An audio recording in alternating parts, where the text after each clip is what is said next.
আল্লাহ রাব্বুল বলছেন মা আসাবা মিন মুসিবাতিন ইল্লা বিইذনিল্লাহ।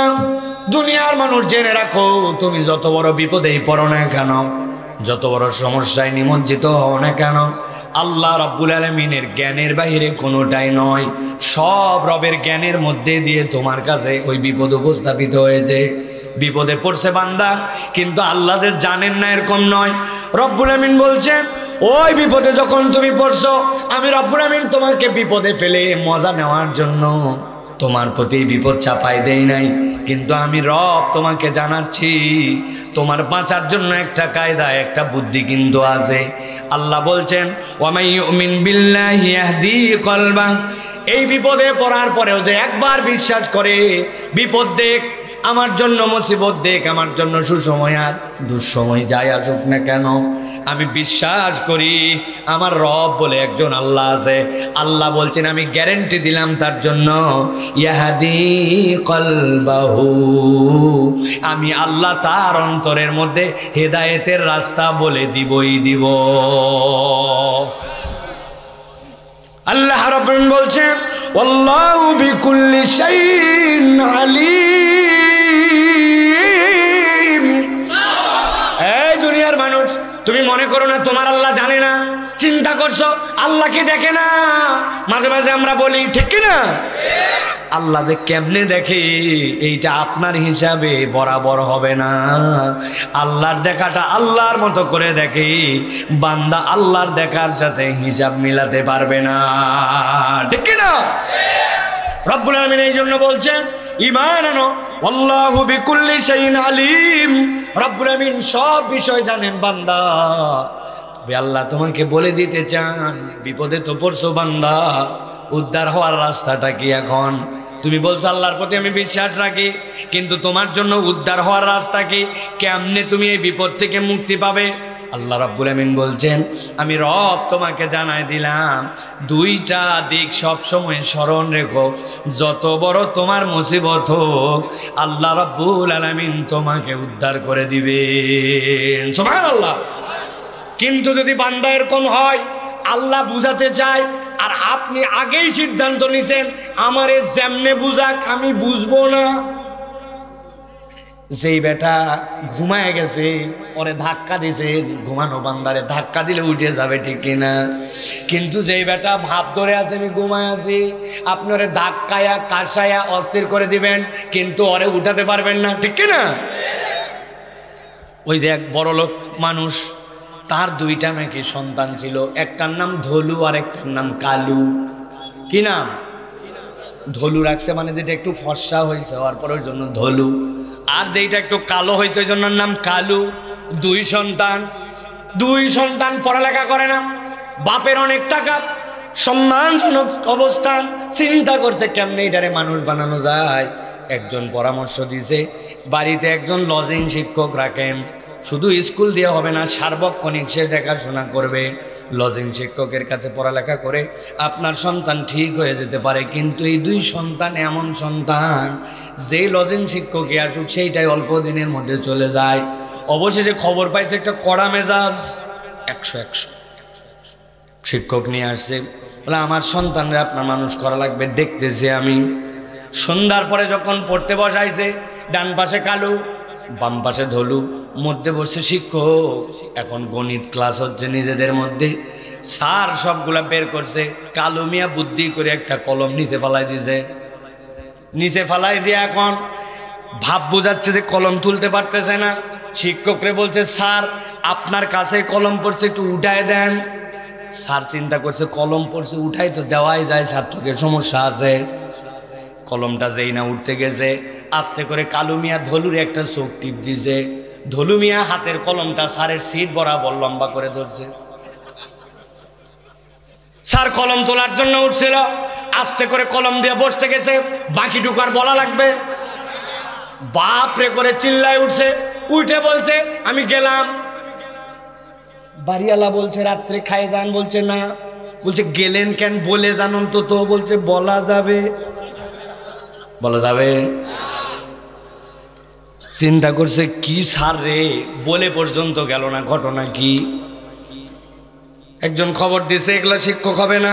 এমন একটা শিক্ষক এলাকায় আছে গরু পিটায় মানুষ করে, আর মানুষ তো মানুষই। এরকম অনেক শিক্ষক আছে না ভাই, পিটনের ওস্তাদ। আজকে স্কুল থেকে শাসন আর মায়ের উঠে গেছে জন্য স্কুল কলেজে আদব নাই, পড়ালেখা না।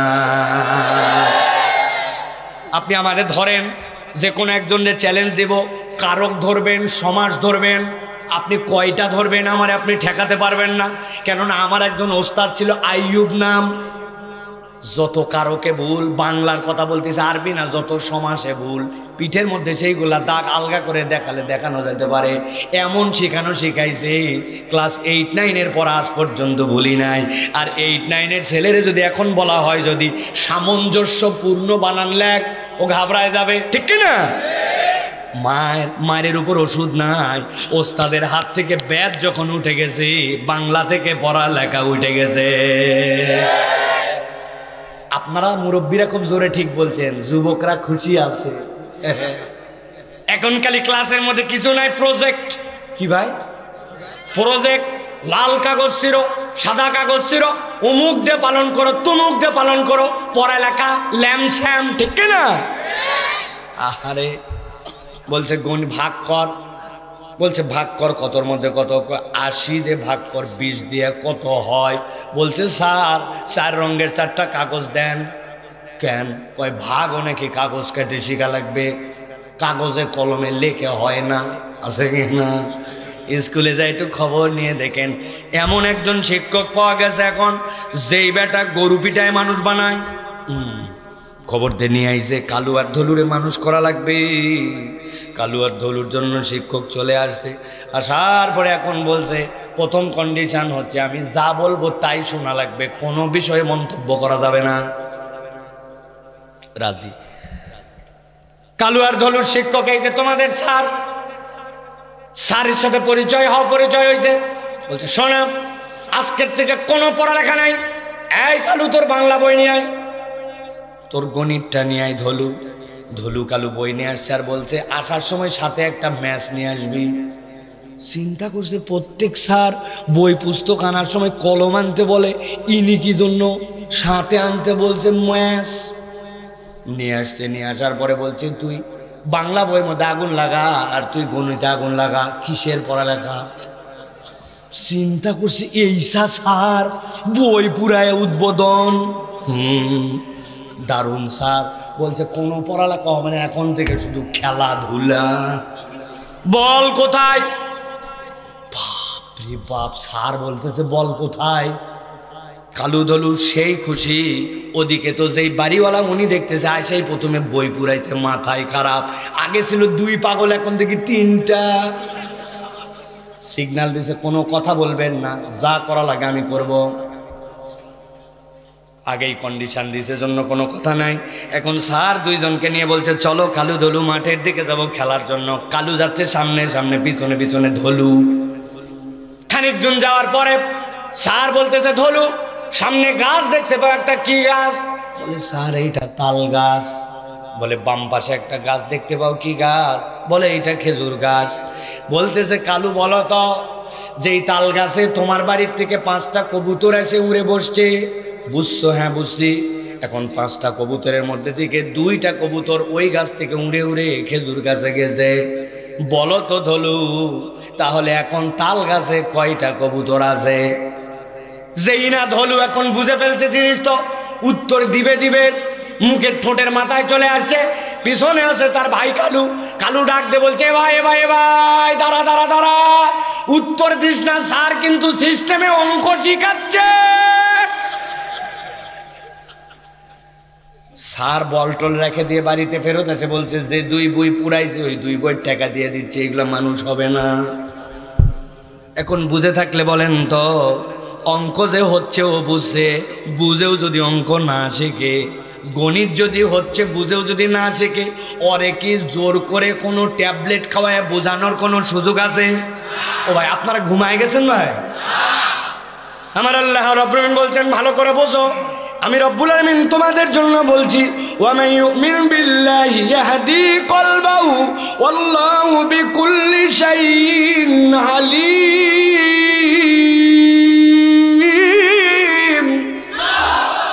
দুনিয়ার মানুষ, তুমি হৃদয়ের মধ্যে আগে ইতমিনান নাও। বিপদ আসুক, ঝড় আসুক, যাই আসুক, দিলটাকে পরিষ্কার করো। তোমার রব সব কিছু জানেন। আর যদি তুমি ঈমান রাখো, আল্লাহ গ্যারান্টার হলেন তোমার দিলকে হেদায়েত দিবেন। যিনি হেদায়েত দেওয়ার মালিক তিনি আল্লাহ। তবে আল্লাহ বলছেন এবার গণিতটা বোঝো। কোন কৌশলে? তুমি খালি বলতেছো হ্যাঁ হ্যাঁ সব মানলাম, শিক্ষক মানলাম, কিন্তু তার পদ্ধতি মানলাম না। আল্লাহ বলছেন আমি তরিকাটা বলে দিলাম, ওয়াতিউল্লাহ ওয়াতিউর রাসূল তাওয়াল্লাইতুম ফাইন্নামা আলা রাসূলিনাল বালাগুল মুবিন।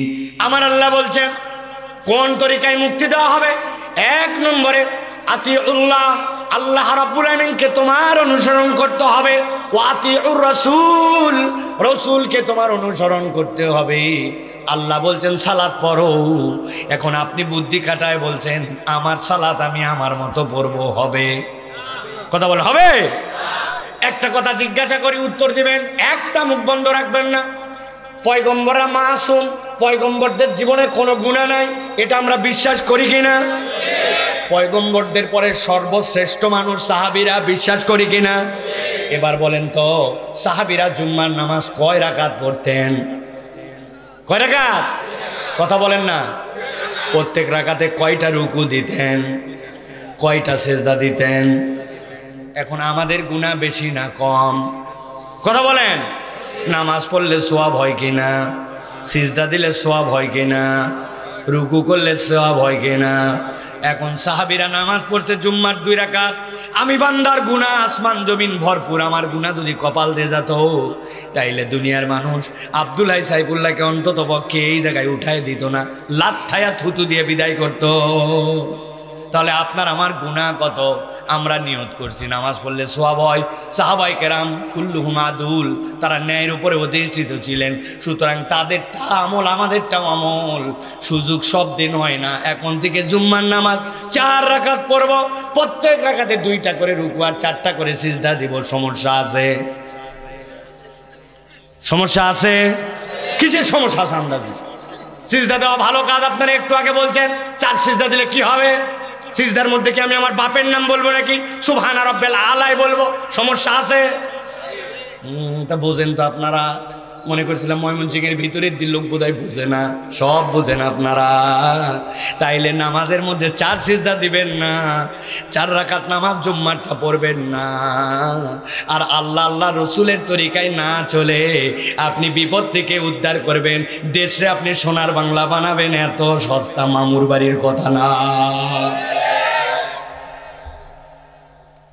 আমার আল্লাহ এই জন্য বলছেন ওয়াতিউল্লাহ ওয়াতিউর রাসূল ফাইন তাওয়াল্লাইতুম ফাইন্নামা আলা রাসূলিনাল বালাগুল মুবিন। আল্লাহ বলছেন যদি না মানো, মনে করছো বিরাট ক্ষতি হয়ে যাবে, আল্লাহ বিরাট ক্ষতি হবে রাসূলের। আল্লাহ বলছেন না আমার হাবিব, আপনার ইজ্জতের ব্যাপারে আমি আল্লাহ বলছি ওয়ারাফা'না লাকা যিকরাক, আপনার নাম তো আসমানে উঠাই দিয়েছি আমি। দুনিয়ার মানুষ কেউ যদি আপনার নাম নাও বলে কিচ্ছু যায় আসে না। আল্লাহ যার নাম উচ্চ করছেন তার নাম বলা না বলা ওই ব্যক্তির ইজ্জত বাড়া না বাড়া। আল্লাহ এই জন্য বলছেন ফাইন তাওয়াল্লাইতুম, যদি আপনার দিক থেকে আপনার উম্মত মুখ ফিরায় নেয়, আপনি বলে দেন আমার রসুলের কাজ হচ্ছে পৌঁছায় দেওয়া, রসুলের কাজ দারোগাগিরি করা নয়, ঠিক কিনা? একই কথা আমাদেরও। ওলামায়ে কেরাম দেশের পক্ষে কথা বলতেছেন।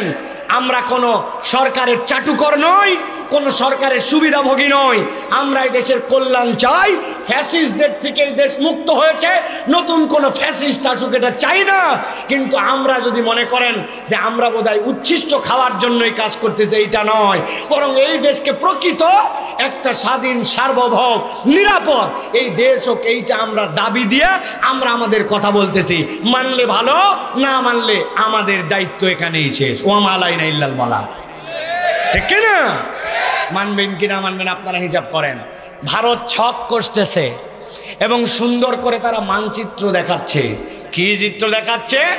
আমাদের নাকি পার্বত্য চট্টগ্রাম নাকি তাদের অংশ। ও ভাই, মানচিত্র আমার বাচ্চাও মাঝে মাঝে আঁকায়, বাংলাদেশের মানচিত্র আমার বাচ্চাও আঁকায়, ভুল করে তেরা বেকা যা করে, তাতে তো দেখি ওদিকে ভারতের আসামও আমার হয়ে যায়, নেপাল পর্যন্ত চলে যায়, এদিকে সমুদ্রের ভিতরে আমার বাচ্চা অনেক আগায় দেয়।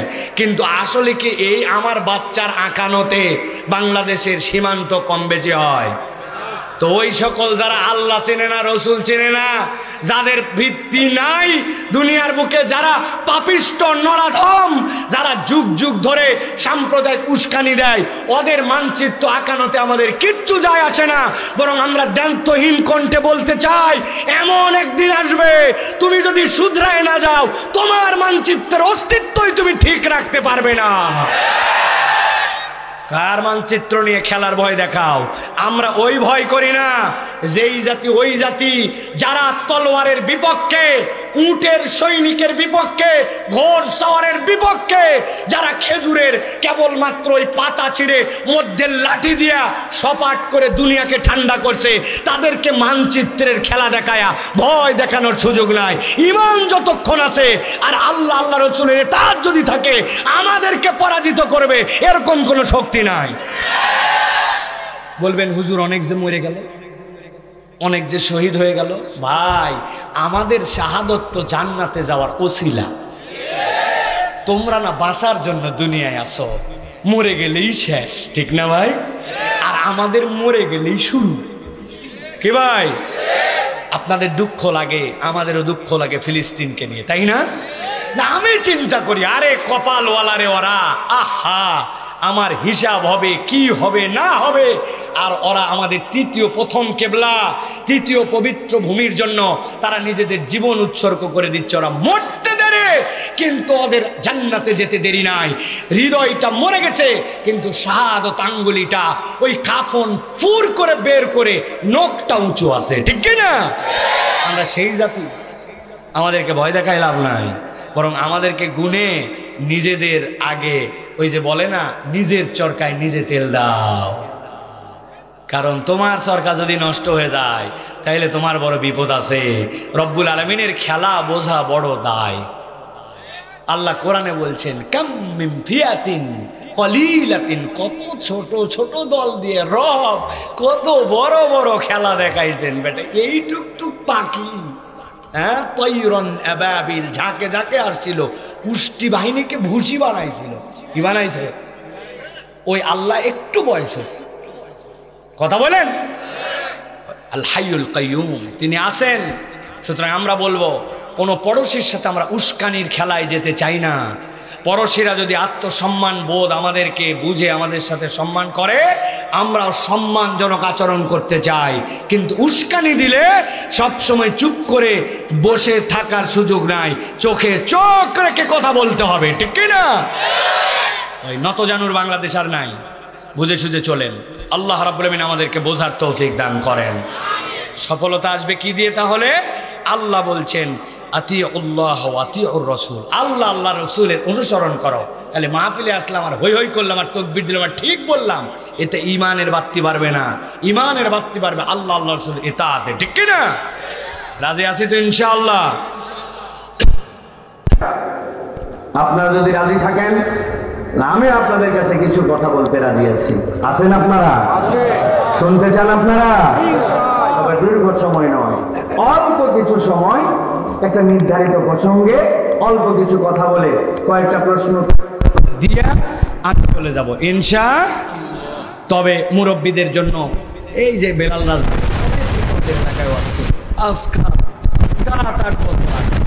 ইউনিভার্সিটি, আমি সবসময় বলি আমার বয়সটা বেড়েই চললো, 40-এ ধাক্কা মেরে দিচ্ছে, আর দিন নাই। দিন শেষের দিকে, এদিকে খুললে দেখি চুল পেকে গেছে, এদিকে চুল পেকে গেছে, দেখতে ছোটখাটো হলেও এই যে বয়স গড়ায় গড়ায় চলে গেল। আমার শ্রোতারা ছিল 40-এর নিচে, তারা এখন, আমিও তো 40-এর কাছে, আর 2-1 বছর, এরপরে আর এই কথা বলতে পারবো না। এই জন্য বলি, মুরব্বীরা যারা আছেন, আপনার যদি খারাপ লাগে, পান খাওয়ার টান ওঠে, আপনারা চলে যায়, আমি আপনাদেরকে একটুকু মানা করব না। কিন্তু ইয়াং যারা, তরুণ যারা, ভাইরে যাই কি করবে বলো? মোবাইলের একটা রিলস দেখতে শুরু করলে কোন দিক থেকে আধা ঘন্টা পার হয়ে যায়। কথা বলো ভাই। এই যে স্ক্রল করি উপর দিকে, শেষ আছে? কোনোদিন শেষ পর্যন্ত পৌঁছাতে পারছো? ওরা সিস্টেমই করছে, তুই যত ঠেল শেষ হবে না। সারা রাত ঠেলেছে, ডানে ঠেলা, বামে ঠেলা, উপরে ঠেলা, নিচে ঠেলা, আছে না ঠেলা ঠেলি বাইরে। এই যে আধা ঘন্টা আমি একটু কথা বলবো, এইটুক সময় তোমাদের জন্য কথা বলবো। কতদিন একভাবে আমরা চলবো? জীবনের এগিয়ে যাচ্ছে। আসো না আজকে শপথ নেই যে আজকে আমরা জীবন পরিবর্তন করার একটা শপথ নিয়ে এখান থেকে যাব। আমি আর আগের ছেলে থাকবো না, আমি জাহান্নামের দিক থেকে জান্নাতের দিকে এক কদম দিয়ে যাব। কতদিন কত মানুষের মতো হতে মন চাইলো। ক্রিকেট খেলি, মনে হয় আহারে আমি যদি তামিমের মতো হতে পারতাম। আমার ক্রিকেট খেলার সময় বল যখন করি চিন্তা করি আহারে আমি যদি ওই ব্রেটলির মতো স্পিডে বল করতে পারতাম। সিনেমা যখন দেখে তখন চিন্তা করে আহারে উমুক নায়কের মতো যদি হতে পারতাম।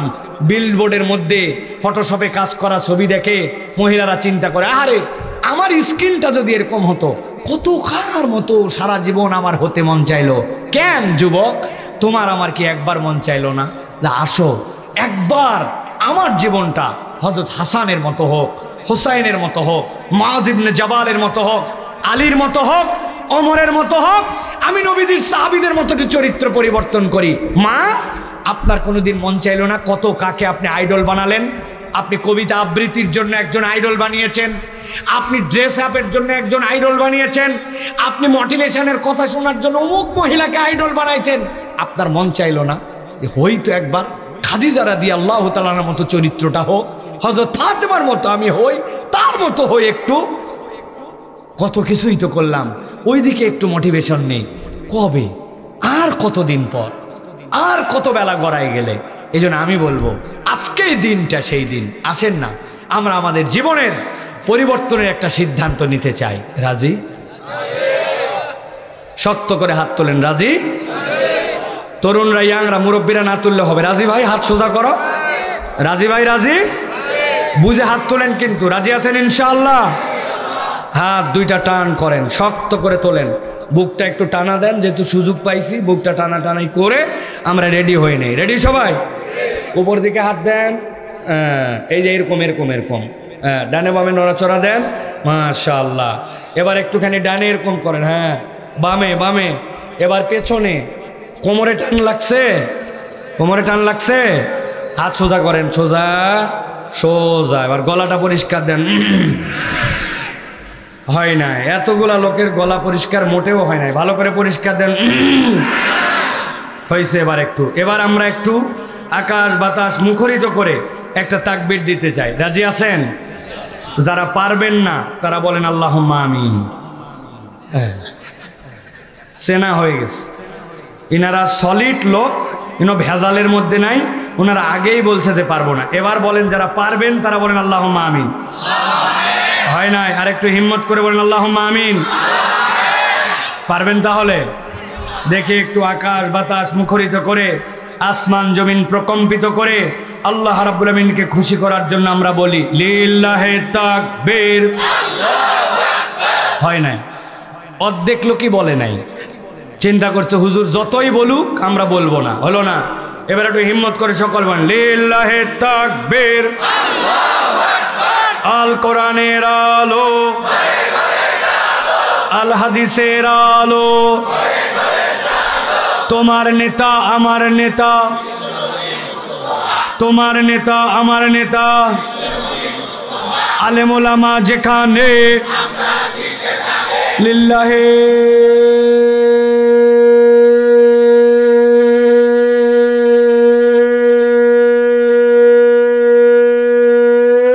তাকবীর। আপনারা একদম চুপ করে যান। ওই টিনের ঘরে যারা বসছে, আপনারা দিছেন ভাই?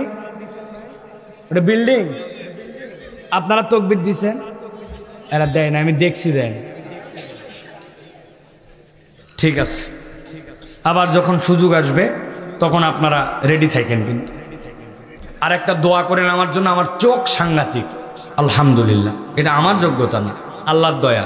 এবং একবারে পিছন পর্যন্ত ক্লিয়ার দেখতে পাচ্ছি আলহামদুলিল্লাহ। কে কোন কালারের জামা পরে, কে হাত এরকম করে আছে, কে এরকম করে আছে, কার শার্টের এই দিক দিয়ে পেস্ট কালার আমি দেখতে পাচ্ছি। আপনি দেখতে পাচ্ছেন?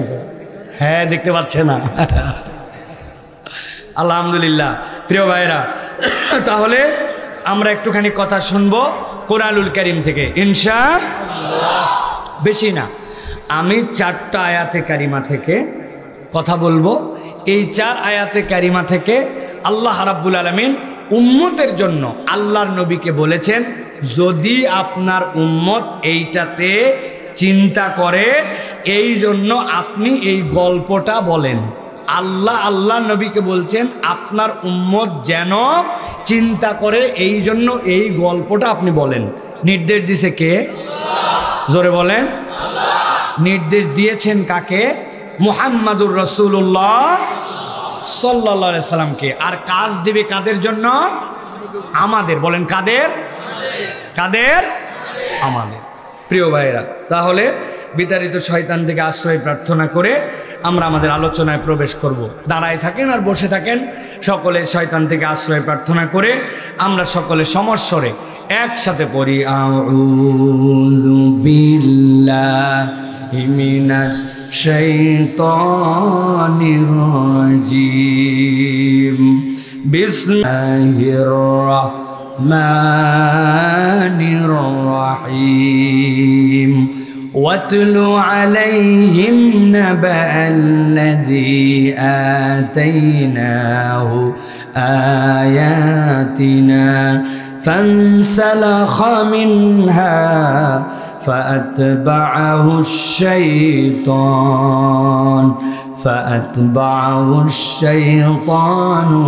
فكان من الغاوين। আল্লাহ রাব্বুল আলামিন সূরা আরাফ, কোরআনের 7 নম্বর সূরা, এই সূরার মধ্যে আল্লাহ রাব্বুল আলামিন নবীজিকে বলছেন, ওয়াতলু আলাইহিম, ও আমার হাবিব আপনি আপনার উম্মতের কাছে এটা তেলাওয়াত করেন। মুফাসসিররা বলছেন আল্লাহ অনেক জায়গায় বলেছেন কুল, কিন্তু এই জায়গায় আল্লাহ কুল না বলে ওয়াতলু কেন বললেন? আল্লাহ কেন বললেন আপনি তেলাওয়াত করেন, আপনি ঘটনাটা জানান? মুফাসসিররা ব্যাখ্যা করছেন, ইব্রাহিম আলাইহিস সালাম কাবা ঘর যখন নির্মাণ করলেন, কাবা ঘর নির্মাণ করার পরে ওয়াইয ইয়ারফাউ ইব্রাহিমুল কওয়াইদা মিনাল বাইতি ওয়া ইসমাঈল, খানায় কাবার ওয়াল যখন উঠে গেল, আল্লাহ রাব্বুল আমিনের কাছে ইসমাঈল আলাইহিস সালামকে নিয়ে দোয়া করলেন ইব্রাহিম আলাইহিস সালাম, আল্লাহ রব্বানা, ও আমার রব, ওয়াবাস ফীহিম রাসূলাম মিনহুম, আপনি তাদের মধ্যে এমন একজন পয়গম্বর প্রেরণ করেন, ইয়াতলু আলাইহিম, যে তেলাওয়াত করবে আপনার আয়াতগুলোকে। আল্লাহ নবী বলছেন, দুনিয়ার মানুষ জানো নাকি আমার পিতা ইব্রাহিম আলাইহিস সালাম কত কত কত কাল আগে দোয়া খানায় কাবার চত্বরে করে গেছেন, আর আমি শেষ নবী হিসাবে মুহাম্মাদুর রাসূলুল্লাহ সাল্লাল্লাহু আলাইহি সাল্লাম আমার পিতা ইব্রাহিম আলাইহিস সালামের দোয়ার ফসল হিসাবে দুনিয়ায় এসেছি। এ আয়াত শিক্ষা দেয় আপনি দোয়া করতে কমতি করবেন না, আপনার মন যত বড় হয় তত বড় দোয়া করবেন। অনেকে বলে হুজুর আপনার মতো ছেলেটা বানাতে চাই, উমুকের মতো বানাতে চাই। সালাফরা এরকম বলতেন না, তারা একমাত্র মানদণ্ড হিসাবে সাহাবায়ে কেরামের মতো করতে চাইতেন। আপনি আমার মতো করতে চান, বাহ্যিক সাইফুল্লাহকে আপনি দেখেন, বাহ্যিক মাওলানা বেলালকে দেখেন, বাহ্যিক হুজুরকে দেখেন, কিন্তু আমার ভিতরটা দেখলে হয়তো বা আপনার অনেক সময় অপছন্দ হয়ে যেত। কিন্তু আপনি যদি দোয়া করেন, আল্লাহ আমার সন্তানটাকে আবু বকর রাদিয়াল্লাহু তাআলা আনহুর মতো বানাও, হযরতে ইমাম আজম আবু হানিফা রাহমাতুল্লাহি আলাইহির মতো বানাও, ইমাম ইবনুল কাইয়িমের মতো তুমি আমার সন্তানকে বানাও। আপনি চিন্তা করছেন এত দূর কেমনে সম্ভব? আল্লাহ বলতেছেন তোমার এই বিবেচনা করার দরকার নাই, তোমার সন্তান হতে না পারে, তারপরের সন্তান হতে না পারে। ইব্রাহিম আলাইহিস সালামের দোয়ায় মুহাম্মাদুর রাসূলুল্লাহ সাল্লাল্লাহু আলাইহি ওয়াসাল্লাম কয়েক হাজার বছর পরে যদি হয়, আপনি দোয়া করে গেছেন জানেন না, হাসরের দিনে যেয়ে দেখতে পাবেন আপনার হয়তো 20 প্রজন্ম পরে আল্লাহ দিনের জন্য এরকম কোনো মানুষকে বানাই দিতেও পারে, ঠিক না? এই জন্য দোয়া করতে হবে। মূল কথা এদিকে নয়। আল্লাহ রাব্বুল আমিন বলছেন, ও আমার হাবিব ওয়াতলু আলাইহিম, আপনি তাদের কাছে তেলাওয়াত করেন, তাদের কাছে ঘটনাটা জানান। কি ঘটনা? আব্দুল্লাহ ইবনে মাসউদ রাদিয়াল্লাহু তাআলা আনহু বলছেন, আল্লাহ রাব্বুল আমিন মূলত এই জায়গাতে মূসা আলাইহিস সালামের কওমের একটা লোকের কথা বলেছেন। লোকটার নাম ছিল বালআম ইবনে আবার। আব্দুল্লাহ ইবনে আমর বলতেছেন না, উমাইয়া ইবনে আবু সালতের বিষয়ে এই কথাটা এসেছে, নবীকে বলা হয়েছে এই ঘটনাটা আপনি জানান। সবচেয়ে চমৎকার কথা বলেছেন ইমাম ইবনে কাসির, তিনি বলছেন কোন লোককে এখানে স্পেসিফিক করে বলা হলেও মূলত আল্লাহ রাব্বুল আমিন এমনভাবে ঘটনাটা বলে দিয়েছেন কিয়ামত পর্যন্ত প্রত্যেকটা মানুষই এই কথার সাথে ফিট করে যাবে। সুবহানাল্লাহ। আল্লাহ রাব্বুল আমিন বলছেন ওয়াতলু আলাইহিম নাবা আল্লাযী আতাইনাহু আয়াতিনা। আব্দুল্লাহ ইবনে মাসউদ বলছেন মূসা আলাইহিস সালামের কওমে বালআম ইবনে আবার নামে একজন ব্যক্তি ছিল। ওই ব্যক্তির কোয়ালিটি ছিল আল্লাহর কাছে কেবল হাত তুলে কোনো বিষয়ে দোয়া করতে দেরি, দোয়া কবুল হতে 1 সেকেন্ডও সময় লাগতো না। মুস্তাজাবুদ দাওয়া, দোয়া যা করছে তাই কবুল হয়ে যায়, সাথে সাথে তার দোয়া কবুল হয়। আল্লাহ রাব্বুল আলামিন নবীজিকে বলছেন এবার আপনি তার ঘটনাটা বলেন, কি জন্য তার প্রকাশ্য ঘটনাটা আসলো।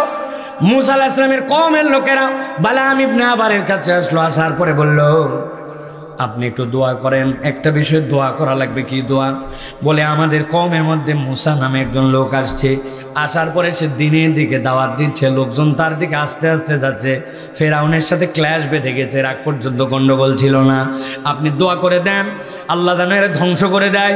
উনি বললেন যা যা ইন্ডিকেশন আর যা যা লক্ষণ দেখা যাচ্ছে উনি পয়গম্বর হলেও হতে পারে, আমি তো এই দোয়া করতে পারবো না। লোকজন সাথে সাথে বলল আপনি মনে করছেন আপনার আমাদের স্বার্থে আসছি মিয়া, আপনার স্বার্থে আসছি? বলে বুঝলাম না বিষয়টা কি বলো তো। বলে বিষয়টা হচ্ছে আপনার কাছে যখন আমরা আসি দোয়া করেন সাথে সাথে কবুল হয়, এই জন্যই তো আপনার কাছে আসি, হাদিয়া নজরানা নিয়ে আসি, আপনাকে এলাকার মধ্যে সবচেয়ে সম্মান করে। এখন একই বনের মধ্যে যদি 2টা বাঘ হয়, উনিও যদি পয়গম্বর হয় উনারও দোয়া কবুল হবে, আপনার কাছে কেটে আসবে, আপনার ধান চাল হাদিয়া তো বা সব তো কমে যাবে। বুঝছেন তো? এই দুনিয়াতে কেবল যার 2টা জিনিস আছে তার কোনো টেনশন নাই। কি কয়টা? একটা হচ্ছে যার আছে কিছু ইরি ধান আর যার আছে মুড়ি ধান। বুঝেন নাই? যদি আপনার ইরি ধান থাকে খাওয়ার টেনশন নাই, প্রচুর আবাদ হয় অল্প জায়গায়, ঠিক কিনা? আর যদি আপনার কিছু মুড়ি ধান থাকে, ঠিক কিনা? ভালো করে বোঝেন। এখন ও বলছে আপনার মুড়ি দান আমরা যারা কিছু তো ওদিকে চলে যাবে, আপনার স্বার্থে আমরা আসছি, ও যদি ধ্বংস হয় তো আপনি একাই বাঘ টপ গিলে নিছে, গিলে আল্লাহর কাছে দোয়া করছে আল্লাহ মূসাকে তার যারা অনুসারী আছে তাদেরকে ধ্বংস করে দাও। এক মুহূর্ত দেরি হয় নাই, আল্লাহ ইলহাম করে তাকে জানাই দিয়েছেন তোমার প্রতি আল্লাহর যে অনুগ্রহ ছিল আজকের থেকে উঠায় নেওয়া হলো, আর কখনো তোমার কোনো দোয়া কবুল হবে না। আল্লাহ রাব্বুল আলামিন কি বলছেন খেয়াল করেন। প্রথম আয়াতে আল্লাহ বলছেন ওয়াতলু আলাইহিম নাবা আল্লাযী আতাইনাহু আয়াতিনা, আমি রব্বুল আমিন তাকে আমার পক্ষ থেকে আয়াত দিয়েছিলাম। টু দা পয়েন্ট মনে রাখেন, আয়াত দিয়েছিলাম। এবার অপরাধ কি কি হাতগুলা রেডি করেন, হাতের কম হাত বের করেন, নিচে রাখেন, নিচে হাত বের করেন। আমি অপরাধ যখন বলবো একটা করে নখ ধরবেন। আল্লাহ বলছেন 1 নম্বর অপরাধ ছিল তার ফানসালাকা মিনহা, আল্লাহর আয়াত জানার পরেও বোঝার পরেও সে আল্লাহর আয়াতে পৃষ্ঠ প্রদর্শন করে মুখ ফিরায় নিল। 1 নম্বর অপরাধ ধরছেন নখ একটা, নিচে ধরে রাখেন। ফানসালাকা মিনহা, আল্লাহ বলছেন আমার আয়াত সে যে এরকম নয় যে বুঝে নাই, সে বুঝতো, জানতো এটা যে আমার পক্ষ থেকে নির্দেশনা, এইটা জানা বোঝার পরেও সে আল্লাহর আয়াত থেকে মুখ সরায় নিল। 2 নম্বর আল্লাহ বলছেন যেই আল্লাহর আয়াত থেকে মুখ সরায় নিল, আল্লাহ বলছেন তার অবস্থা কি হলো, ফাতবাহু শাইতানু ফাকানা মিনাল গাওয়িন। আমার আল্লাহ বলছেন যেই না সে মুখ ফিরালো, 2 নম্বর তার সাথে একটা আল্লাহর পক্ষ থেকে অভিশাপ যুক্ত হয়ে গেল, ফাকানা মিনাল গাওয়িন, সে সাথে সাথে শয়তানের অনুগামী হয়ে গেল। শয়তান এখন তার পিছে পিছে চলে। আমি মজা করে মাঝে মাঝে বলি আমরা বাচ্চাদেরকে এই শয়তানি করবি না, বলি কি না? তার মানে ওই কাজটা শয়তানি। আপনি পিছনে যাচ্ছেন এই জন্য মনে হচ্ছে কাজটা শয়তানি, কিন্তু আল্লাহ বলছেন কেউ যদি জেনে বুঝে আল্লাহর আয়াত হুকুম নির্দেশনা কোরআন হাদিসের দায়িত্ব বোঝার পরেও পণ্ডিতি করে ওখান থেকে যদি মুখ ফিরাই নেয়, আল্লাহ বলছেন ফাতবাহু শাইতান, সে তখন শয়তানের অনুসারী নয় বরং শয়তানি তার পিছনে লেগে যায়। ফাকানা মিনাল গাওয়িন। আর একবার যদি কারো পিছে শয়তান লাগে, আল্লাহ বলছেন আমি গ্যারেন্টি দিলাম সে অবশ্যই অবশ্যই পথভ্রষ্ট হয়ে যাবে। তাহলে এই আয়াতে গেল দুইটা দোষ। এক নম্বর আল্লাহর আয়াত থেকে মুখ ফিরায় নেওয়া, আর দুই নম্বর দোষ হচ্ছে শয়তান তার অনুগামী হয়ে যাওয়া। নখ রেডি আছে তো ভাই? আপনি বাম হাতে ভর দিয়ে আছেন, কেমনে নখ ধরতেছেন ভাই? চলেন এবার দ্বিতীয় আয়াতে গভীর মনোযোগে খেয়াল করেন। আমি আপনাদেরকে কষ্ট দেওয়ার জন্য বলতেছি না, অধিকাংশ ওয়াজ আমাদের বাড়িতে যায় না, এই জন্য এগুলা কৌশল মৌশল করে অন্তত বাড়ি পর্যন্ত পৌঁছানোর জন্য, ঠিক কিনা? আপনি চাইলেও আগামী 5 বছর আমাকে এখানে আনতে পারবেন না, সুতরাং আমি হক মতো আদায় করে দিয়ে অন্তত যাওয়ার চেষ্টা করতেছি। জানা কথা হলেও আবার শোনেন। 2 নম্বর গেল এইটা। আল্লাহ বলছেন নবী সামনে বাড়েন এবার। আল্লাহ আয়াত অবতীর্ণ করলেন ওয়ালাউ শি'না লারাফা'নাহু বিহা ওয়ালাকিন্নাহু আখলাদা ইলাল আরদি ওয়াত্তাবা হাওয়া। আমার আল্লাহ বলছেন ওয়ালাউ শি'না, যদি আমি চাইতাম, লারাফা'নাহু বিহা, আল্লাহ যে নিয়ামত দিয়েছিলেন, আল্লাহর আয়াত, আল্লাহর হুকুম, আল্লাহর পক্ষ থেকে আগত সত্য, সে যদি মেনে নিত, আমি রব্বুল আমিন বলছি আল্লাহ চাইলে তার মর্যাদা বাড়ায় দিতেন। কিন্তু এই বেকুব বান্দা আল্লাহর আয়াতে বিশ্বাস না করে প্রথমে তো পৃষ্ঠ প্রদর্শন করছে, 2 নম্বর শয়তান তার অনুগামী হয়েছে। আল্লাহ বলছেন এবার 3 নম্বর অপরাধ হচ্ছে ওয়ালাকিন্নাহু আখলাদা ইলাল আরদ, ও নিরেট কেবল দুনিয়াদার হয়ে গেছে, দুনিয়া ছাড়া আর সে কিছুই বোঝে না। আরবিতে খুলদুন মানে কি? খুলদ, খাল আমদাল। খুলদুন মানে যেই প্রাণী সব সময় তার মুখটুকু মাটির দিকে নামায় রাখে। আল্লাহ কোরআনে বলছেন সৃষ্টি তার 3 ধরনের। এক ধরনের মুকিব্বান আলাওয়াজি, দুনিয়ার বুকে সরীসৃপ প্রাণী যারা পেট, বুক আর মুখ দিয়ে চলাফেরা করে। নাম বলেন তো একটা? সাপ। আরেকটা নাম বলেন কেঁচো। আরেকটা নাম বলেন টিকটিকি। আরেকটা নাম বলেন, বলেন না? সরীসৃপ চিনেন না? গুই সাপ। আরেকটা নাম বলেন? হয় নাই এখনো। সবচেয়ে বড়টার নাম বলেন কুমির। এই তো লাইন, আমি তো লাইন খুঁজতেছি আপনাদের। এত বড়, এত বড়, একবারে হা করে 60 করে একটা মুরগি মেরে দেয়, একটা মানুষকে পর্যন্ত খেয়ে ফেলতে পারে। অ্যামাজনে এত বড় বড় কুমির আছে, ধোকা দিয়ে মাটির মতো মিশে পড়ে থাকে, মনে করে কিচ্ছু নাই। হরিণ একটা আছে পানি খাওয়ার জন্য, আস্ত হরিণকে 3 বার খালি দম নিয়ে পেটে ঢুকায় ফেলে। বোঝানোর জন্য বলছে, আল্লাহ বলছেন সরীসৃপ, ও সব সময় পেটের ভরে বুকের ভরে চলে। আরেক ধরনের প্রাণী আছে যেই প্রাণী সব সময় রুকুর হালতে থাকে। একটা নাম বলেন? আরেকটা নাম বলেন? আরেকটা নাম বলেন? বলেন না? আরেকটা নাম বলেন? বাঘ। বাঘ একটা, রয়্যাল বেঙ্গল টাইগারটা অন্তত বলেন, ওইটা শোনার জন্য বলতেছি। আরেকটা বলেন সিংহ। বোঝানোর জন্য বলছি, মাটির মধ্যে যেইটা ওটার মধ্যে বস হচ্ছে কুমির, আর যেইটা ডাঙ্গার মধ্যে সবসময় রুকুর হালতে থাকে ওইটার বস হচ্ছে সিংহ। কথা বলেন? ওই যে মুরব্বী ঘুমাই গেছে, ওনার একটা হালকা করে জাগায় দেন। আব্বা ঘুমানো যাবে না বাবা, আর অল্প একটুখানি, ঠিক আছে? ভালো করে খেয়াল করেন। একটা সৃষ্টি আর একটা আছে যেই সৃষ্টি রুকুর আলোতে থাকে কিন্তু মাঝে মাঝে পা উঁচু করে। চিনেন? ছাগল। একটা বেড়া দিচ্ছেন, ওর উপর দিয়ে উঠে 2 হাত তুলে দুনে আমের গাছ সাইরে দেয়, আছে না? কিন্তু কতক্ষণ? বেশিক্ষণ না, অল্প সময় পরে আবার নামা লাগে, ঠিক কিনা? আমার একটা বিড়াল ছিল, এখন না অনেক দিন আগে, 8-10 বছর আগে, আজব। উনিও মাঝে মাঝে দেখি 2 হাত গলার এখানে বাঁধায় দিয়ে 2 পাদে হাঁটে। দেখছেন আপনি? আমার বিড়াল 2 পাদে হাঁটতো, একটা দেশি বিড়াল, কিন্তু কতক্ষণ? ওর 2 পা না। বোঝানোর জন্য বলছি, একটা সরীসৃপ মুকিব্বান আলাওয়াজি, আর একটা হচ্ছে সব সময় আখলাদা ইলাল আরদ, রুকুর হালতে। আর একমাত্র সৃষ্টি মানুষ আল্লাহ রাব্বুল আমিন যার মাথাটা উঁচু করেছেন। কিন্তু মাথা উঁচু করার পরে তাকে এমন তালিম দিয়েছেন, আল্লাহু আকবার বলে দাঁড়ায়, দাঁড়ানোর পরে আল্লাহ সানা করে, আল্লাহর জন্য তেলাওয়াত করে, আল্লাহর জন্য এরপরে সূরা মিলাই। এরপরে পৃথিবীর যত প্রাণী রুকুর হালতে আছে সব প্রাণীর মতো সে মাথা হালায়, মাথা হালায় যেই না রুকুতে যায়, রুকুতে যাওয়ার সময় কি বলে, আমার মাথা যখন দুনিয়ার সবগুলা রুকুকারী প্রাণীর মতো, তখন আমি রব বলতেছি সুবহানা রব্বিয়াল আযীম, আমার রব হচ্ছে সবচেয়ে মহান। হয় নাই আল্লাহ, আমি রুকুতে ছিলাম, উঠলাম, উঠার পরে রব্বুল আমিন সিজদায় চলে গেলাম। এখন দুনিয়ার সরীসৃপ সব যারা সৃষ্টি মাটিতে যাদের মুখ লাগানো আমি তার মতো, কিন্তু আমি ওই সময়ও বলতেছি যেহেতু তুমি আমাকে সোজা হয়ে দাঁড়ানোর তৌফিক দিয়েছো, আমি ওই সময় বলছি সুবহানা রব্বিয়াল আলা। আমার মাথাতে যখন মাটি লেগে গেছে, কপালে যখন খত দিয়ে ফেলছি, তখনও বলছি আমার রব সবচেয়ে উচ্চ। আল্লাহ এখন তুমি আমাকে তো সোজা করেছো, আমি ওই সিজদা থেকে সোজা হচ্ছি, তবে একটা কথা বলতে বলতে কি বলতে বলতে সোজা হন, বলেন না আল্লাহু আকবার।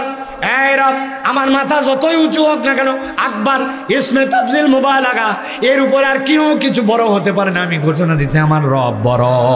আল্লাহ বলছেন মানুষ রে, তোকে আমি মাথা উঁচু করালাম, কিন্তু এই মাথা উঁচু করে সবচেয়ে বড় যিনি উঁচু তাকে সম্মান জানানোর যোগ্যতা একমাত্র তোকে দিয়েছি।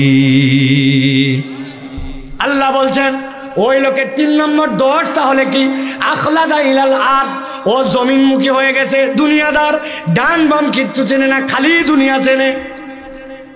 নিজের দোকান, মাল হালাল, কিন্তু দুনিয়া চিনছে কেমনে? বলছে আপনার মতো চেনা লোক বলে কেনা দামে দিলাম। জীবনে দেখেনি, জীবনেও কেনা দাম না, চেনা লোকের ধান্দায় ফেলে কেনা দাম বলে 500 টাকা কল্লা কাটে ফেলাইছে, আছে কিনা? আরে কথা বলেন। কত জায়গায় বলছি, সকালবেলা আসছি, এত বড় বড় দাড়িওয়ালা দোকানে দাড়ি বাড়ি, গোসলের পরে পানি ঝাড়তেছে, এক লোক মসুরের ডাল কিনতে আনছে। কি ডাল? যাই এসে বলছে ভাই দেশি ডাল আছে নাকি? আছে মানে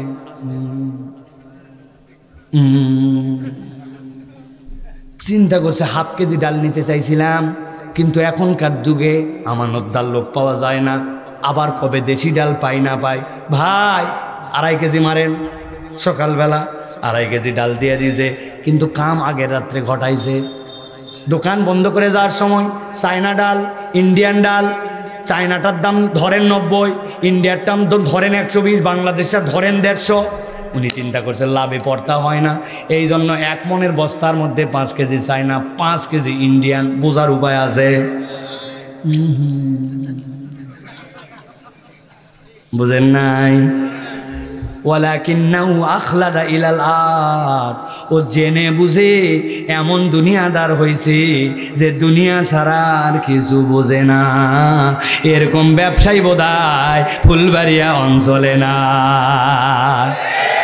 আছে। ছোটবেলার থেকে উদাহরণ দিচ্ছি, আজকের থেকে নয়, 15 বছর ধরে উদাহরণ দেই। মুরব্বী, আয় মুরব্বী, সকালবেলা আপনি কোথায় যান? বলছে বাবা জমির আলটা একটু কাটতে যাচ্ছি। এত সকালে কেন? যে রোদ উঠলে কাজ করতে পারি না, শরীর বেশি ভালো না। আসলে মুরব্বী কোদাল নিয়ে আল কাটতে যায় না, উনার সাথে যার জমি লাগানো ওই পারের জমিওয়ালা এখনো আল কাটে পারে নাই। উনি আগে ভাগে আল কাটার নাম করে জমিটা একটু 4 আঙ্গুল ঠেলতে চায়, এলাকায় নাই।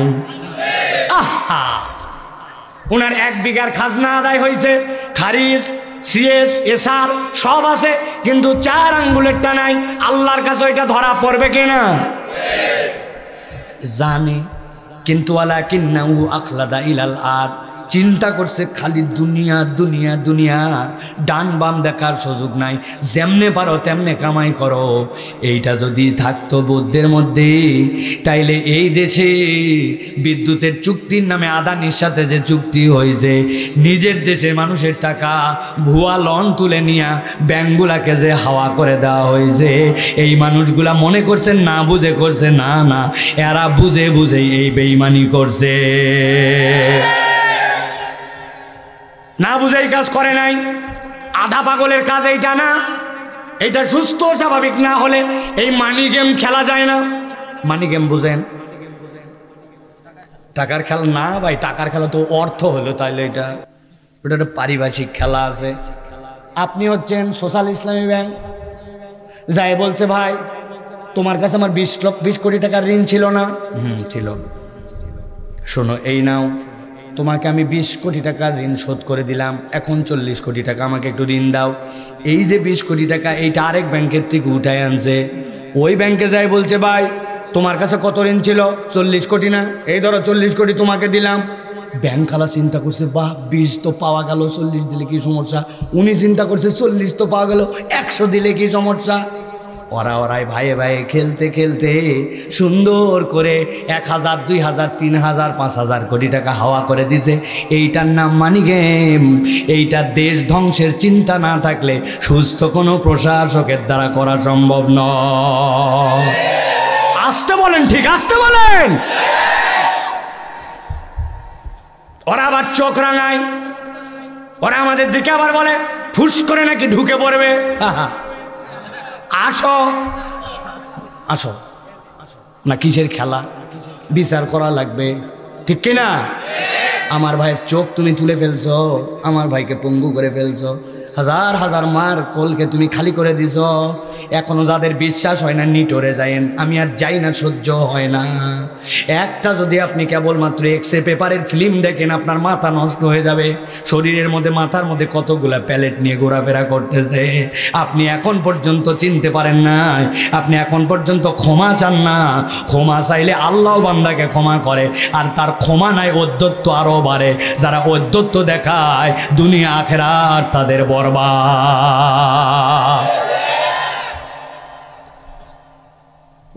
ভালো করে বোঝেন।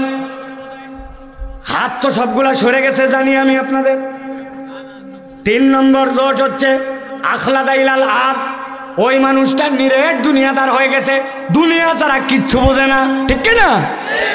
যদি এই নিরেট দুনিয়াদার হন তাহলে একটা বিপদ আছে। একটা গল্প মনে পড়ছে, বলবো বলবো। এক জেলে নাকি বলছে আই লাভ ইউ ওয়াটার। কি বলছে? লোকজন বলছে বেকুব মানুষ বলে আই লাভ ইউ ওয়াইফ, তুই বলিস আই লাভ ইউ ওয়াটার। বলছে রাখ তোর বউ। আমি জেলে মানুষ, পানি না থাকলে জাল খাওয়াবো কোথায়? পানি না থাকলে মাছ পাবো কোথায়? পানি না থাকলে নাও ভাসাবো কোথায়? বেটা, পানি আমার জান, পানি আমার প্রাণ। বলছে এতক্ষণ পর বুঝছি তুই ঠিক। তবে কথা হচ্ছে যাকে ভালোবাসা হয় তার সাথে মিলন হওয়া লাগে, ঠিক কিনা? ভালো মানুষের সাথে মিলন না হলে হয় নাকি? বলছে কথা তো তুইও ঠিক বলছিস। সমস্যা কোথায়? বলছে সমস্যা কিছু না, তুই বসে থাকিস ওই যে কোনার মধ্যে হাল ধরে, আর পানি থাকে নিচে। তাহলে ভালোবাসার যে পানি তোর, এর সাথে যদি তোর মিলন না হয় তাহলে কেমনে কি হলো? বলছে কি করব বুদ্ধি দে। বলছে আগেই বুদ্ধি নিয়েছে, এই যে শাবল, এই শাবল দিয়া নৌকার তলা ফুটা কর, গল গল করে পানি উঠবে, তুই ওখানে বসে দেখবি মিলন। বলদ দেখেই বুদ্ধি দিছে।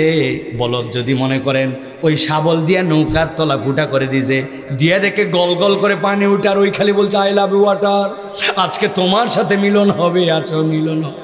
কতদিনে? ওই এখনই। বুঝে থাকলে বলেন। নৌকার তলা থেকে গল গল করে পানি উঠতেছে, পানিকে ভালোবাসে, পানিতে নৌকা ভাসে, পানিতেই মাছ ধরে, পানিতেই জাল খাওয়ায়। কিন্তু ওই পানি যদি নৌকার উপরে উঠে, ওই নৌকা কি ভাসবে নাকি তকদির সহ ডুববে? বুঝে বলেন ওই দাঁড়ায় আছেন যারা, নৌকা কি ভাসবে না তকদির সহ ডুববে? আমি বুঝানোর জন্য বলছি, দুনিয়া লাগবে, রব্বানা আতিনা ফিদ দুনিয়া, আল্লাহ তো এমনি বলেন নাই। কিন্তু একটা উসুল মনে রাখতে হবে, আপনার যে অন্তর, ওই অন্তরটা ফুটা করে দিয়ে দুনিয়া ঢুকানো যাবে না। একবার যদি অন্তর ফুটা করে দিয়ে দুনিয়া ঢুকান, আপনার দুনিয়াও বরবাদ, আখেরাতও বরবাদ, ঠিক না? মনে থাকবে, উদাহরণ মনে থাকবে। তাহলে 3 নম্বর দোষ আল্লাহ বলছেন নবী আপনি গল্প শোনান। আখলাদা ইলাল আর, ওই মানুষের চরিত্র হচ্ছে নিরেট দুনিয়াদার হয়ে গেছে। আল্লাহ বলছেন 4 নম্বর তার দোষ হচ্ছে ওয়াত্তাবা হাওয়া। 4 নম্বর তার অপরাধ হচ্ছে ওই মানুষটা নিজের মন পছন্দ জিন্দেগি গঠন করছে, তার দিল যা বলে সে তাই করে। আল্লাহটাও করে না এরকম না, কিন্তু আল্লাহটা করতে করতে দিল যে পর্যন্ত সে আটকায় দেয় তখন দিলের অনুসারী হয়ে যায়। বিয়ের মধ্যে বলছে হুজুর লাগবে, ফাইন কথা, হুজুর তো লাগবেই, বিয়ে পড়াবে কে তাছাড়া? সুন্দর করে বিয়ের মধ্যে মোহরও লাগবে, মোহরটাও আল্লাহর কথা, মোহর দেওয়া লাগবে। আতুন্নিসা সদকাতিহিন্না নিহালা, মোহরও লাগবে, অলিমার অনুষ্ঠানও লাগবে। আল্লাহ রাব্বুল আমিন নবী বলছেন আউলি মোলাবি শাতিন, সেটাও লাগবে। কিন্তু সাথে সাথে মুরব্বীকে জিজ্ঞাসা করছে আর কিছু, বলছে মুরব্বী হজ করে আসছে, উনি বলতে পারবে না। জামাইরা আছে, কথা বলেন, জামাইরা বলছে আল্লাহ হাজী সাহেবের কম দেয়নি, তবে আপনাদের মেয়ে বিয়ের পরে ঢাকায় যাবে, আপনারা যদি একটা বাইক দেন আমাদের ছেলে চড়বে না, আপনাদের মেয়েই চড়বে। যদি একটা বড় টিভি দেন আমাদের মেয়ে দেখবে, আমাদের ছেলে দেখবে না, আপনার বেটিই দেখবে। বড় ফ্রিজ দিলে, গ্রামের থেকে যখন টাটকা টাটকা মাছ পাঠাবেন আপনার মেয়ের জন্য আরাম, আমাদের কিছুই লাগবে না। ওরা বলছে বুঝে হালাইছি, সত্যি আপনাদের মতো ভালো মানুষ হয় না। ভালো করে বোঝেন, ভালো করে বোঝেন। ওয়াত্তাবা হাওয়া, ইজাব কবুল লাগছে, সবগুলো লাগছে, সাথে সাথে যৌতুকও লাগছে। এখন বলেন তো এই যৌতুকটি আল্লাহ আল্লাহ রসুলের পক্ষ থেকে? যারা বললেন না মনে খাইছেন না, এটা কি আল্লাহ আল্লাহ রসুলের পক্ষ থেকে? আল্লাহ বলছেন ওয়াত্তাবা হাওয়া, যেই পর্যন্ত মনে করছো লাগবে আল্লাহ ওই পর্যন্ত নিস, আর যেই পর্যন্ত তোমার অন্তর পছন্দ ওইটাও নিস। এইটার উদাহরণ দিতে থাকলে দিতেই থাকলে সারাদিন শেষ হয়ে যাবে। বিয়েতে গেছে, বলছে আপা আপনাকে চিনলাম না। বলছে বেকুব কোথাকার, তোর পাশের বাড়ার তসলিমা আপা। বলছে হাই হাই, আপনি তো পরীর মতো দেখতে, কিন্তু সারা জীবন পর্দা করছেন, বোরকা পরছেন, আপনি যেভাবে আইছেন চিনবো কেমনে? মানে ওই মহিলা মনে করছি পর্দা পশিদা সব জায়গায় লাগলেও বিয়ের অনুষ্ঠানে একটু আলগা হয়ে যাওয়া যায়। কথা বললেন না রে? ঈদের এত টাকা দিয়ে জামা কিনলাম, ওই জামা যদি নাই দেখে তাইলে আবার কেমন হলো? মনে করে কিনা? ঈদের নামাজ পড়তে যায় আল্লাহ নবীর বিধানে, কিন্তু সকালবেলা জিলেট দিয়া চকচকা করায় যায়। চিন্তা করছে নবীজি আনস্মার্ট ছিল, আমি কি আনস্মার্ট করি ঈদে গায়ে গেলে হয় নাকি? নবীজি গোপটোপ ছোট করে গেছে, উনি আছে না। আহারে কি মুসলমান! ঢাকা বিশ্ববিদ্যালয়ের এক স্যার নাকি এক ছাত্রকে বলছে তোর চেহারাটা দেখতে ছাগল ছাগল লাগে। কেমন?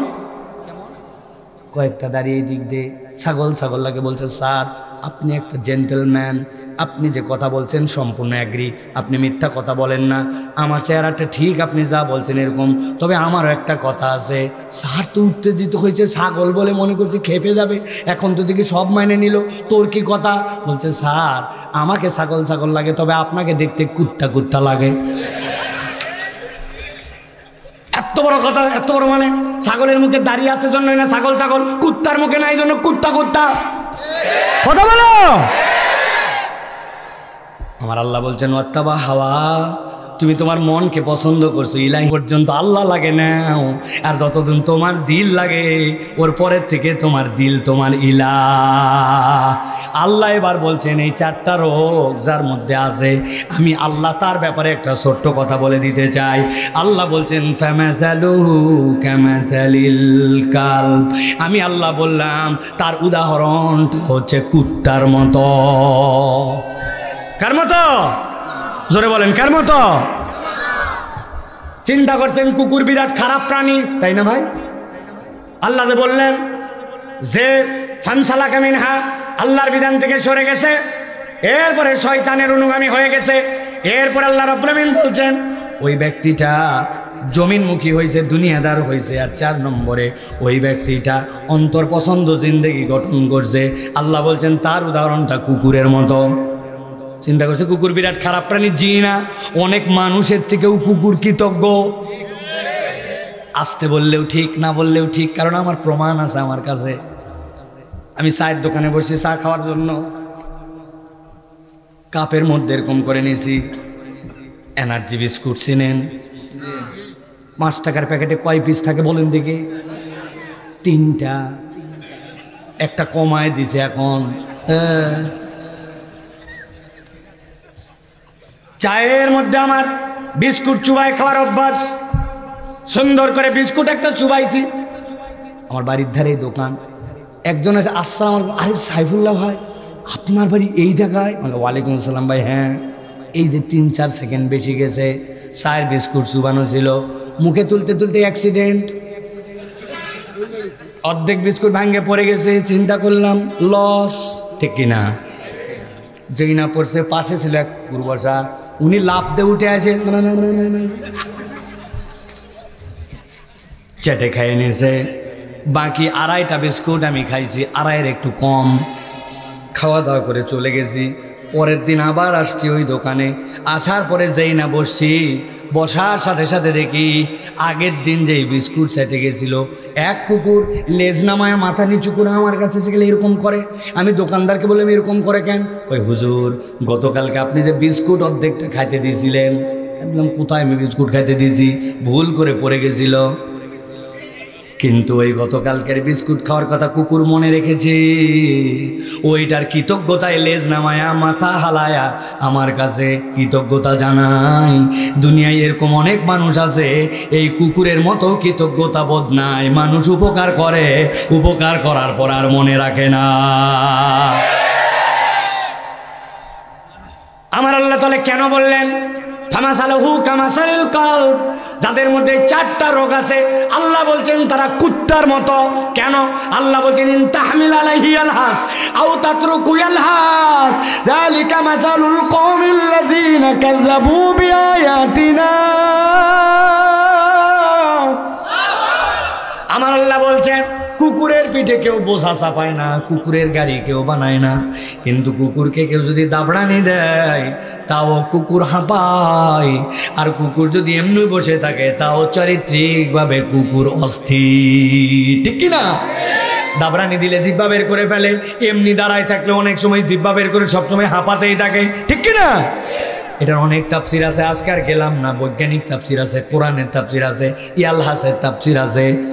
আল্লাহ রাব্বুল আমিন বলছেন ওই কুকুর যেরকম সব সময় দেখো অস্থির চরিত্রে থাকে, তুমি যদি আল্লাহর বিধান থেকে মুখ ফিরাও, তুমি যদি শয়তান অনুগামী তোমার হয়, তুমি যদি নিরেট দুনিয়াদার হয়ে যাও, আর তুমি যদি তোমার মন পছন্দ জিন্দেগি গঠন করো, আমি আল্লাহ বললাম তোমার দুনিয়া আখিরাত উভয়টাই কুকুরের মতো হবে।